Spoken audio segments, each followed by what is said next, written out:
Tulsi Gabbard, Director of National Intelligence, revoked security clearances for 37 individuals last month. The list included top deputies to CIA Director John Ratcliffe, senior CIA officials, and congressional staffers.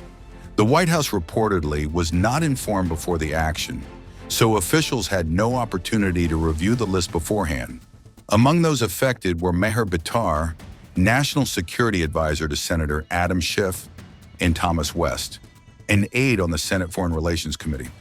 Several CIA officials had worked on sensitive military and intelligence operations, including assessments of Russia's influence in the 2016 U.S. election. A senior intelligence official said Gabbard briefed the president directly and circulated the list to White House Chief of Staff Susie Wiles, White House Counsel David Warrington, communications chiefs, the National Security Council, and agency chiefs. The memo described the revocations as addressing individuals who had allegedly misused or politicized intelligence or leaked classified material. Gabbard stated that holding a security clearance is a privilege, not a right. The memo said individuals who betray their oath to the Constitution or put their own interests ahead of the public's interests have broken the trust they promised to uphold. The action followed an executive order and previous revocations affecting officials from Trump's political disputes.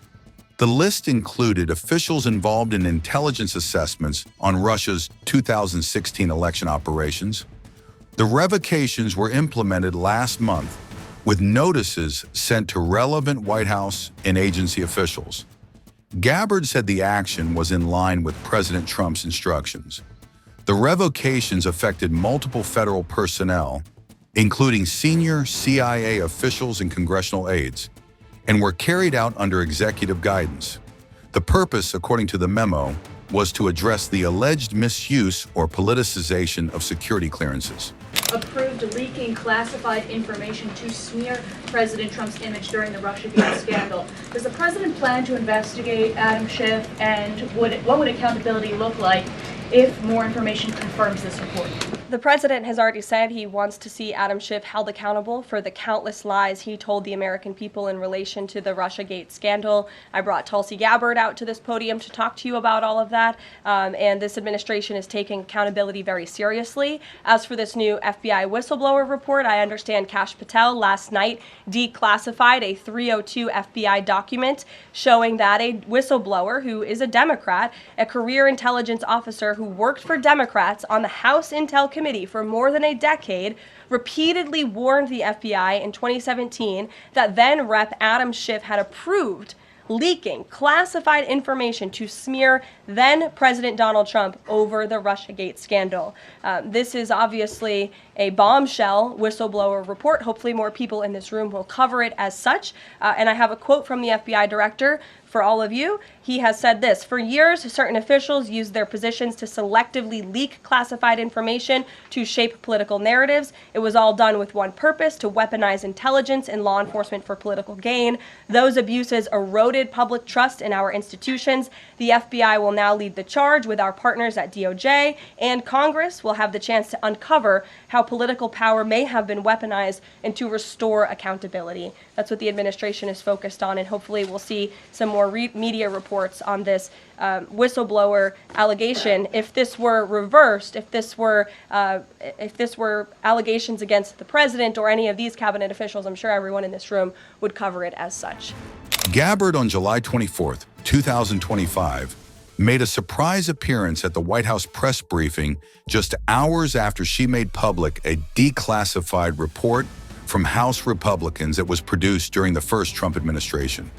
The report does not dispute the intelligence community's assessment that Russia interfered in the election, but alleges tradecraft failings in how intelligence officials reached the conclusion that Russian President Vladimir Putin intended to have Trump win. The stunning revelations that we are releasing today should be of concern to every American. This is not about Democrats or Republicans. This has to do with the integrity of our democratic republic and American voters having faith that the votes cast will count.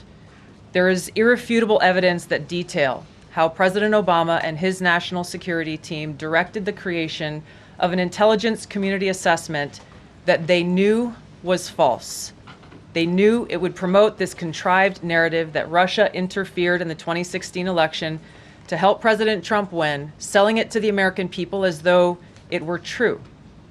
It wasn't. The report that we released today shows in great detail how they carried this out. They manufactured findings from shoddy sources. They suppressed evidence and credible intelligence that disproved their false claims. They disobeyed traditional tradecraft intelligence community standards and withheld the truth from the American people. In doing so, they conspired to subvert the will of the American people who elected Donald Trump in that election in November of 2016. They worked with their partners in the media to promote this lie, ultimately to undermine the legitimacy of President Trump and launching what would be a years-long coup against him and his administration. We're here today because the American people deserve the truth, they deserve accountability, and they deserve justice.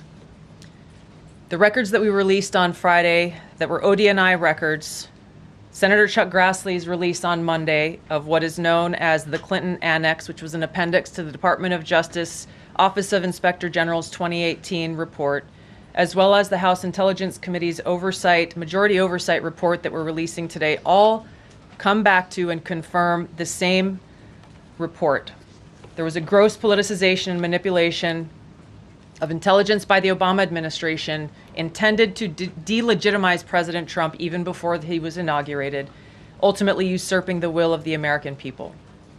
I'm going to go over the key findings from the House Intelligence Report, which investigated the claims that were made by an intelligence community assessment ordered by President Obama and published in January of 2017. First, Putin's principal interests relating to the 2016 election were to undermine faith in the U.S. democratic process, not show any preference of a certain candidate. In fact, this report shows Putin held back from leaking compromising material on Hillary Clinton prior to the election, instead planning to release it after the election to weaken what Moscow viewed as an inevitable Clinton presidency. In the January 2017 intelligence community assessment that President Obama ordered, John Brennan, who was CIA director at the time, and the intelligence community intentionally suppressed intelligence that showed Putin was saving the most damaging material that he had in his possession about Hillary Clinton until after her potential and likely victory. The report goes into great detail about the information that Russia and Putin had on Hillary Clinton, which included possible criminal acts like secret meetings with multiple named U.S. religious organizations in which State Department officials offered, in exchange for supporting Secretary Clinton's campaign for the presidency, significant increases in financing from the State Department. They also had documents that showed the patronage of the State Department to State Department employees who would go and support Hillary Clinton's presidential campaign. There were high-level DNC emails that detailed evidence of Hillary's, quote, psycho-emotional problems, uncontrolled fits of anger, aggression, and cheerfulness, and that then Secretary Clinton was allegedly on a daily regimen of heavy tranquilizers. Then CIA Director Brennan and the intelligence community mischaracterized intelligence and relied on dubious substandard sources to create a contrived false narrative that Putin developed a quote-unquote clear preference for Trump. Brennan and the IC misled lawmakers by referencing the debunked Steele dossier to assess quote-unquote Russia's plans and intentions, falsely suggesting that this dossier had intelligence value when he knew that it was discredited. The intelligence community excluded significant intelligence and ignored or selectively quoted reliable intelligence that contradicted the intelligence community assessment's key findings on Putin's alleged support for Trump. Including this intelligence reporting would have exposed the ICA's claim as implausible, if not ridiculous.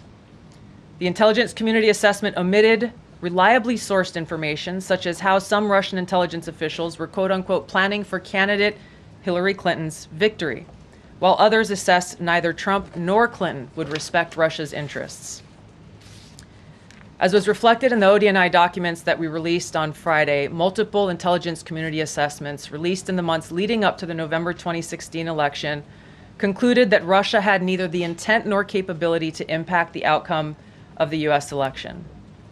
On December 5th of 2016, the FBI and ODNI gave the House Intelligence Committee its first post-election classified briefing, in which there was no mention of Putin aspiring to elect Trump by either agency. The Presidential Daily Brief, drafted on December 8th of 2016, stated that no Russian or criminal actors impacted vote counts.